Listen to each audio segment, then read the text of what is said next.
Ngayon, magbigay tayo ng luwalhati sa Diyos sa ilalim ng sermon na may titulong, Ang Kautusan ng Diyos ay tinuring nilang kakatuwang bagay. Tinatag ng Diyos ang kanyang mga kautusan, hindi lang dahil sa nais niya, kundi para sa ating kaluwalhatian at kaligayahan sa inaharap. Ito ang dahilan kung bakit tinatag niya ang kanyang mga kautusan, mga utos at tipan. Isinasaisip ito, dapat na lagi nating pag-aralan ang salita ng Diyos. Sa tuwing iniisip natin sina Ama at Ina na pumarito sa lupa sa lamang at walang alinlangang pinasa ng krus, buong pusong tiniis ang lahat ng uri ng pagdurusa para sa ating kaligayahan. Hindi natin dapat natignan ang bagong tipang ito bilang isang tuntunin lang.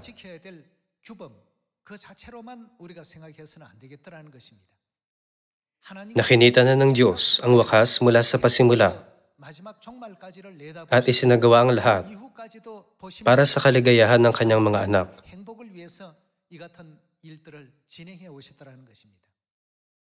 Hindi ba't ang kulturang Koreano ay lumalaganap na sa buong mundo ngayon? Sa mga aspeto nito, ang sistema ng pagsusulat para sa wikang Koreano na Hangul ay nakukuha ang atensyon ng maraming tao. Ngayon, sinasabi ng mga tao na ang Hangul ang may pinakamagandang titik na hindi maaaring gayahin ng iba sa panahong ito ng mga computer. Noon pa man, umiiral na ang Hangul, hindi ba? Ginagamit ng maraming tao ang Hangul kahit noon pa man. Pero kamakailan lang kinikilala ang kahusayan ito.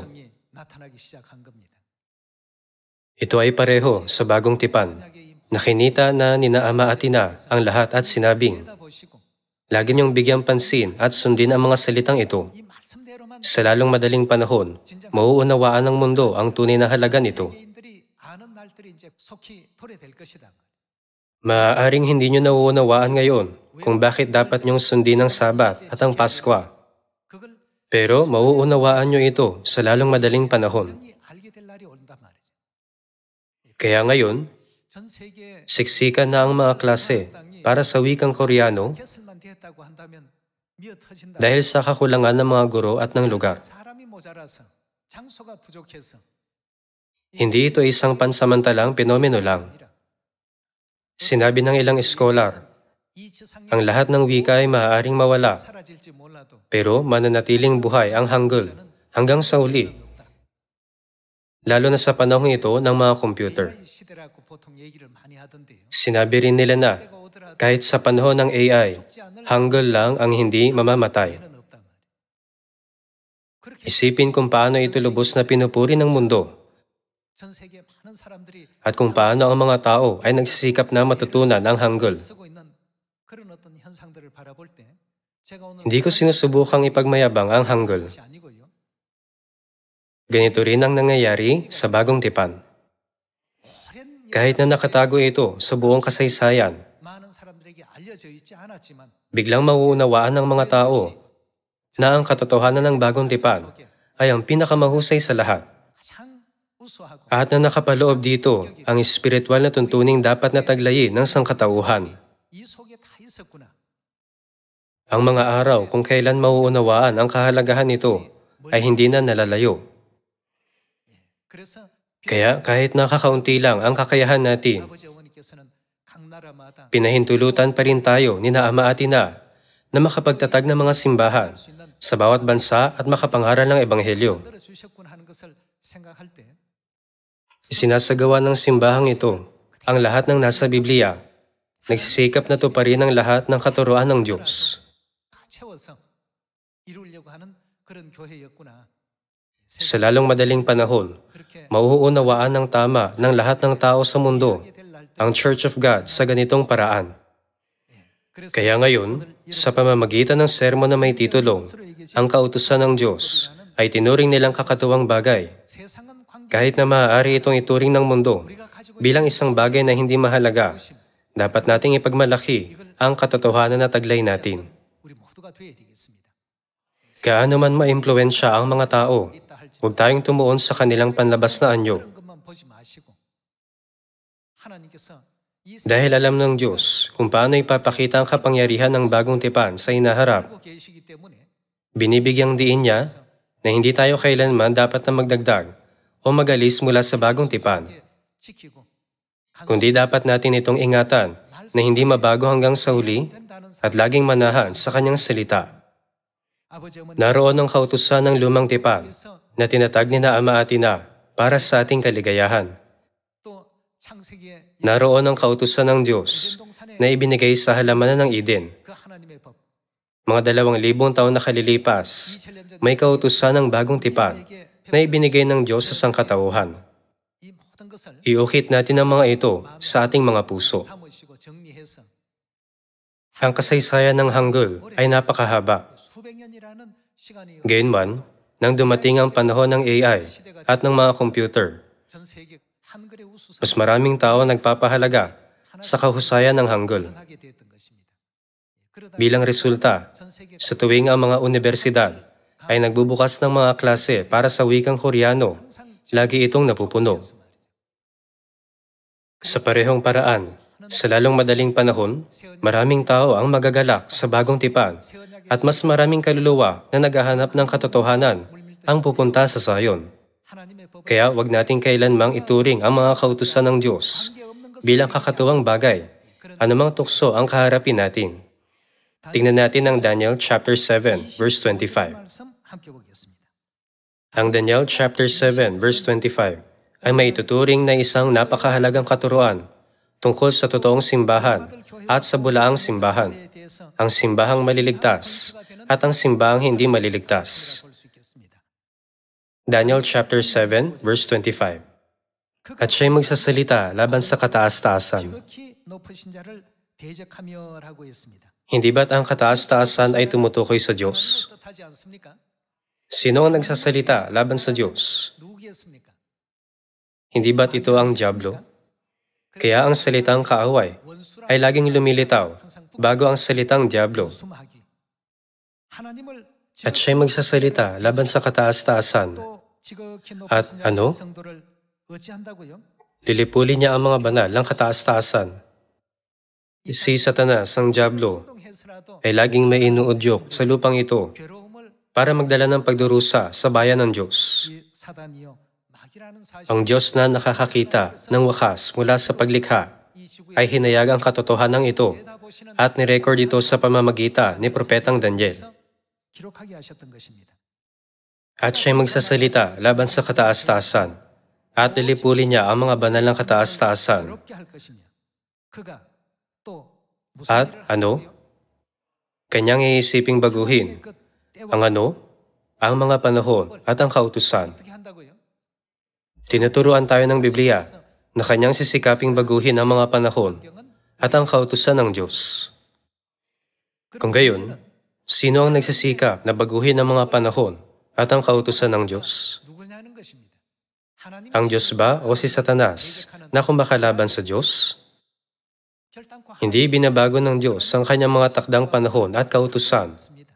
Gayunman, sinisikap ni Satanas na baguhin ang mga ito. Kung gayon, ang napakaraming simbahan na gaya ng buhangin sa dagat ay tunay bang sumusunod sa mga panahon at kautusan ng Diyos? O binago ba nila ang mga ito ng mga katuroang hindi iniutos ng Diyos? Sa pagkilala kung sumusunod ba sila sa Biblia o hindi, matutukoy natin ang totoong simbahan at ang bulaang simbahan, ang mga maliligtas at ang mga hindi maliligtas, at kung sila ay sa Diyos o sa Diablo. Tama? Binago ni Satanas ang mga panahon at mga kautusan. Sa uli, binago niya ang kautusan ng Diyos. Para sa kaligayahan ng kanyang mga anak, hindi ba tinatag ng Diyos ang bagong tipan? Maging hanggang sa punto ng kamatayan, at iniutos sa kanyang mga makalangit na anak na sundin ito? Kaya hindi kailanman binubuksan ni Satanas ang daan para hindi masunod ng mga anak ng Diyos ang kalooban ng Diyos. Nagpapakalat siya ng panlilinlang. Sinikap niyang baguhin ang mga kautusan ng Diyos para hindi ito masunod ng mga tao. Ito ang nangyari sa kasaysayan ng sangkatauhan. Ang araw ng Sabat ay nabago sa linggong pagsamba noong AD 321. Ang Pasko ay inalis noong AD 325. At ang mga kaugaliang gaya ng pagsamba sa krus at ng Pasko ay ipinakilala sa mga simbahan. Pumasok sa mga simbahan ang mga paganong relihiyosong ritual, gaya ng mga itlog ng Pasko ng Pagkabuhay at ang kuneho ng Pasko ng Pagkabuhay. Na tila ang mga ito ay magagandang kaugalian ng pananampalataya.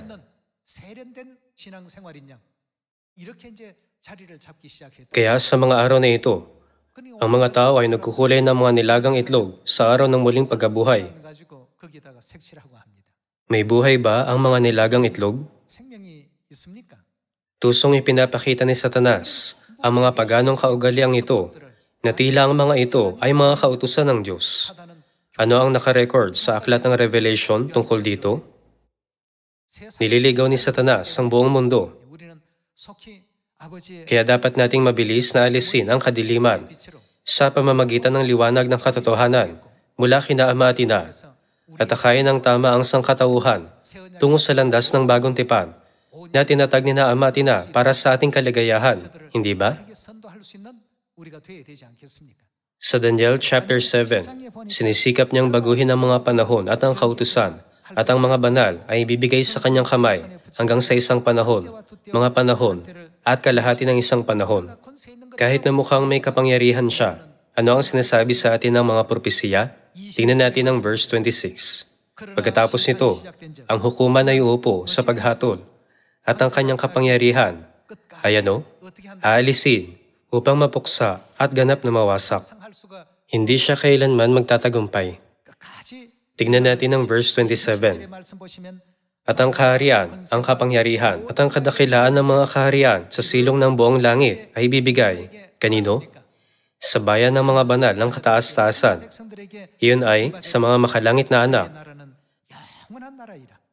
Ang kanyang kaharian ay magiging walang hanggang kaharian, at ang lahat ng kapangyarihan ay maglilingkod at susunod sa kanya. Dito nagwakas ang pahayag. Paano makakamit ng makalangit na bayan ang tagumpay? Hindi ba't nasusulat sa Revelation chapter 14 na ang mga ito ay sa Diyos at sa Kordero? Sila ay hindi kay Satanas. Ngayon, maraming simbahan ang tumatalikod sa kautusan ng Diyos at nasa ilalim ng kautusan na ginawa ni Satanas. Gayunman, paano naman tayo na makalangit na bayan? Tayo ay nagtitipon sa loob ng kautusan ng Diyos. Bilang resulta, nasusulat na, ang kadakilaan ng mga kaharian sa silong ng buong langit ay bibigay sa bayan ng mga banal ng kataas-taasan. Ang kanyang kaharian ay magiging walang hanggang kaharian at ang lahat ng kapangyarihan ay maglilingkod at susunod sa kanya. Mga kapatid, sa tuwing nakikita ko ang propesiyang ito, bumibilis ang tibok ng puso ko. Ito ay dahil masasaksihan natin ang maluwalhating gawaing ito. Kaya sa pag-ibig ng makalangit na Ama at makalangit na Ina na nag-aakay sa atin sa katotohanan ng bagong tipan, dapat tayong maging maalalahanin at magkasundo, sinusunod ang mga katuruan ng Diyos. Maging ang mga taong magaspang ang pagkatao na kung minsan ay namumuhay ng kulang sa salita ng Diyos, ay dapat na mabago sa wangis ng Diyos sa pamamagitan ng paulit-ulit na pagdadalisay sa salita ng Diyos.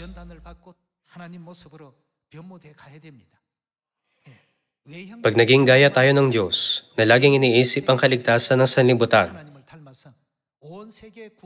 hindi ba't masasabi nating, kawangis ko sina Ama at Ina? Dapat natin silang maging kawangis. Kaya ang makalangit na bayan ay hindi kailanman dapat na lumihis mula sa mga salita ni na Ama at Ina. Hindi ba't dapat nating lubos na sundin ang kanyang kalooban nang hindi nagdaragdag o nag-aalis sa kanyang mga salita? Ito ang kalooban ng Diyos. Dahil kalooban ng Diyos na bigyan tayo ng kaligayahan, Hindi natin dapat nakalimutan na ginagabayan niya tayo na sundin ang kanyang mga kautusan. Lumipat tayo sa Revelation chapter 22. Revelation chapter 22, verse 18. Aking binabalaan ang bawat taong nakikinig sa mga salita ng propesiya ng aklat na ito. Ang aklat na ito ay ang Biblia. Kung ang sinuman ay magdagdag sa mga ito, nakarecord sa Biblia ang salita ng Diyos. Kaya tumutukoy ito sa salita ng Diyos. Idaragdag sa kanya ng Diyos ang mga salot na nakasulat sa aklat na ito.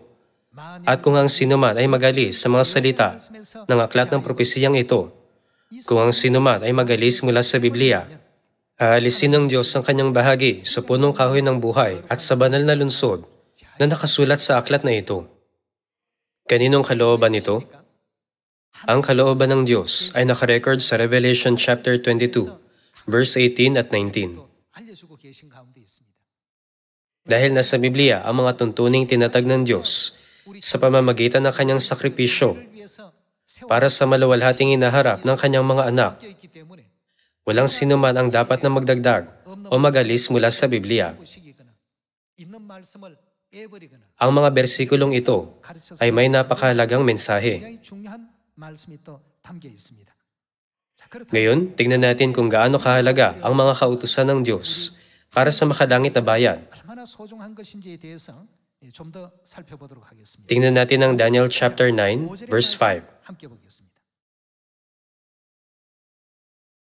Kami ay nagkasala, gumawa ng pagkakamali, kumilos na may kasamaan, naghimagsik, at tumalikod sa iyong mga, mga utos at mga batas. Hinahayag sa atin ng Diyos sa pamamagitan ni Propetang Daniel na ang lahat ng bagay na lumilihis sa kanyang mga utos ay mga kilos na may kasamaan at paghihimagsik. Sa kabila ng babala ng Diyos, tinuturing ng mga simbahan ngayon ang mga paglihis mula sa mga kautusan ng Diyos na hindi gaanong mahalaga. At tinuturing ang kautusan ng Diyos bilang kakatuwang bagay, gaya ng titulo ng sermon ngayon.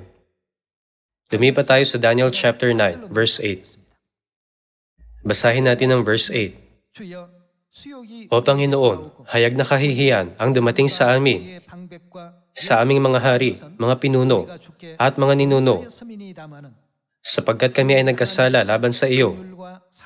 Sa Panginoon naming Diyos, nagmumula ang habag at kapatawaran, sapagkat kami ay naghimagsik laban sa Kanya, ni hindi namin sinunod ang tinig ng Panginoon naming Diyos, sa pamamagitan ng pagsunod sa, hindi tayo sumunod sa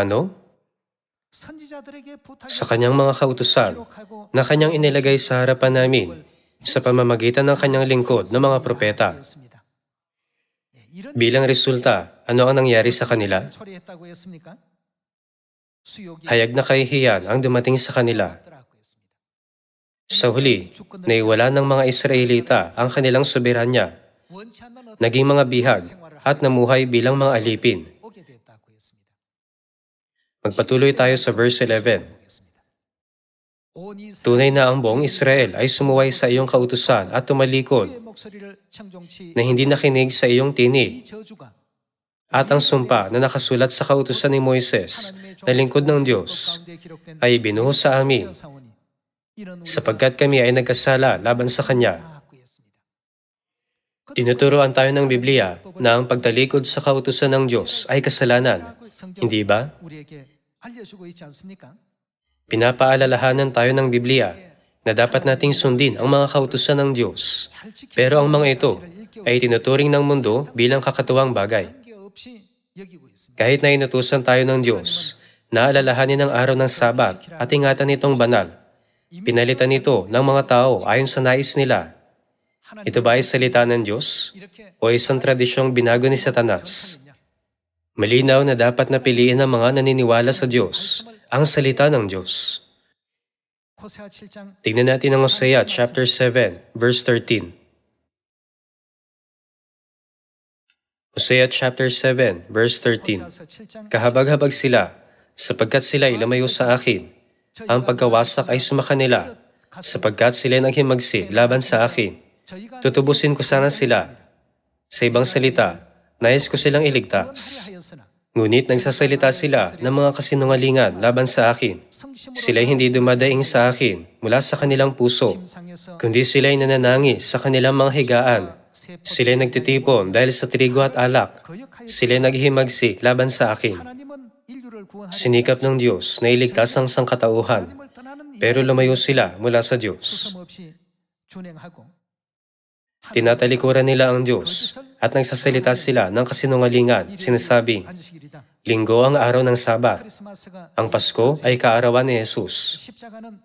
Ang krus ay hindi isang Diyos-Diyosan. Kaya sinabi ng Diyos, sila ay lumayo sa akin. Nasa maling daan sila. Kaya sinabi niya na sila ay haharap sa pagkawasak. Hinayag sa atin ng Diyos sa pamamagitan ng propeta ng Lumang Tipan ang nakapropesiyang kalagayan ng mga simbahan ngayon. Hosea chapter 8, verse 1. Ilagay mo ang trumpeta sa iyong bibig. Gaya ng agila ang kaaway ay dumarating laban sa bahay ng Panginoon, sapagkat kanilang, ano? Sinuway ang aking tipan at nilabag ang ano? Ang aking kautusan. Kailangan nating bigyang pansin kung ano ang tinuturo ng Diyos ngayon. Tinatag ng Diyos ang kautusan para sa kanilang kaligayahan at malawalhating hinaharap. Pero madali nilang tinatalikuran ang kautusan ng Diyos. At dahil hindi sila nahaharap sa pisikal na parusa, patuloy nilang nilalabag ang kautusan ng Diyos. Tignan natin ang verse 2. Sila'y dumadaing sa akin. Diyos ko, kami ng Israel ay nakakakilala sa iyo. Itinakwil ng Israel ang mabuti. Hahabulin siya ng kaaway. Nangangahulugan ito na pahihirapan sila ng kanilang kaaway. Sila'y naglalagay ng mga hari, ngunit hindi sa pamamagitan ko. Sila'y naglalagay ng mga prinsipe, ngunit wala akong kinalaman. Sa kanilang pilak at ginto, ay gumawa sila ng mga Diyos-Diyosan para sa kanilang sarili, upang sila'y mapahiwalay. Ginagawa nila ang mga kilos na ito nang walang anumang pag-aalinlangan. Lumipat tayo sa verse 11. Chapter 8, verse 11. Sapagkat ang Ephraim ay nagparami ng mga dambana upang magkasala ang mga iyon sa kanya, ay naging mga dambana para sa pagkakasala. Kahit isulat ko para sa kanya ang aking kautusan ng 10,000, ang mga iyon ay tuturing nilang, ano? Kakatuwang bagay. Ang araw ng Sabat ng Diyos ay walang kinalaman sa kanila. Ang Pasko ng Diyos ay kakatuwang bagay para sa kanila. Ang 7 kapistahan sa 3 panahon at ang bagong tipang tinatag sa pamamagitan ng dugo ng Diyos ay naging walang kabuluhan sa mga simbahan sa mundo. Tingnan natin ang Luke chapter 22, verse 7. Luke chapter 22, verse 7. Dumating ang araw ng tinapay na walang pampaalsa, na noon ay kailangang ihandog ang kordero ng Paskwa. Kaya't isinugo ni Jesus sina Pedro at Juan na sinasabi, Humayo kayo at ihanda ninyo ang Paskwa para sa atin upang ating kainin ito. Ang mga pangyayaring ito ay naganap noong araw ng Paskwa. Pumunta tayo sa verse 19. At siya'y dumampot ng tinapay at nang siya'y makapagpasalamat, kanyang pinagputol-putol at ibinigay sa kanila na sinasabi, Ito'y aking katawan na ibinibigay dahil sa inyo. Gawin ninyo ito sa pag-aalaala sa akin. Gayon din naman ang kopa pagkatapos ng hapunan na sinasabi, ang kopang ito na nabubuhos ng dahil. Kanino? Sa inyo ay ang bagong tipan sa aking dugo. Sa Hosea chapter 8, sinabi ng Diyos, kahit isulat ko para sa Kanya ang aking kautusan ng 10,000. Sa Luke chapter 22, sinabi ng Diyos, nabubuhos ang bagong tipan ng dahil sa inyo. Ang ibig niyang sabihin ay, ang lahat ng bagay na ito ay ginawa para sa inyong kaligayahan. Dahil ang bagong tipan ay tinuturing nilang kakatawang bagay, hindi sila maaaring maging bahagi ng kaharian ng langit. Pag iniisip natin ang tungkol sa bagay na ito man ay pangangaral, pag-aaral ng salita o pananalangin, huwag tayo kailanmang magpabaya sa pagsunod sa mga utos ng Diyos. Kaya ano ang gagawin ng Diyos sa mga hindi nagsasagawa ng kanyang kalooban sa huling araw ng paghuhukom? Tingnan natin ang sagot ni Jesus sa Matthew chapter 7.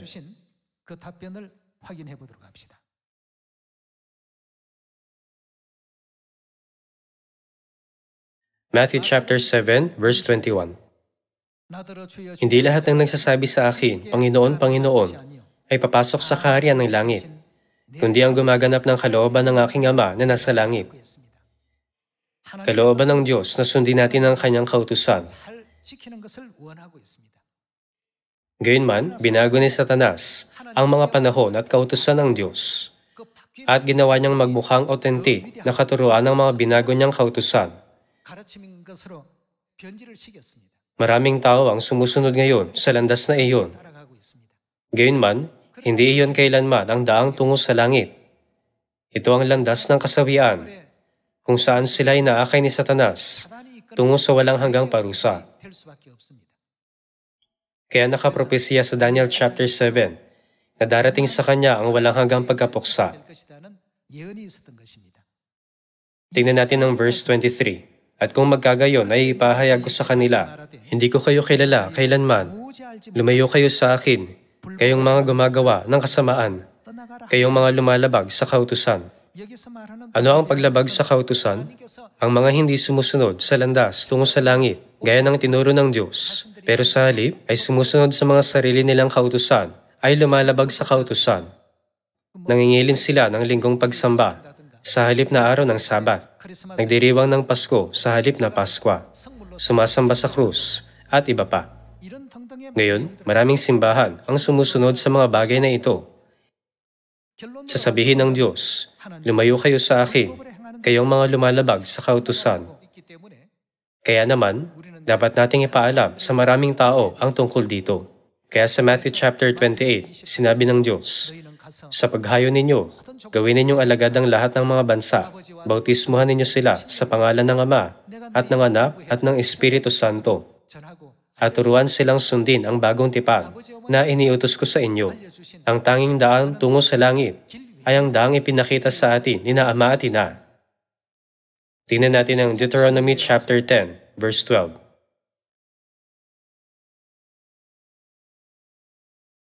Deuteronomy chapter 10, verse 12. At ngayon, O Israel, ano ba ang hinihingi sa iyo ng Panginoon mong Diyos? Kundi matakot ka sa Panginoon mong Diyos, lumakad ka sa lahat ng kanyang mga daan, at ibigin mo siya, at paglingkuran mo ang Panginoon mong Diyos, ng buong puso at ng buong kaluluwa mo.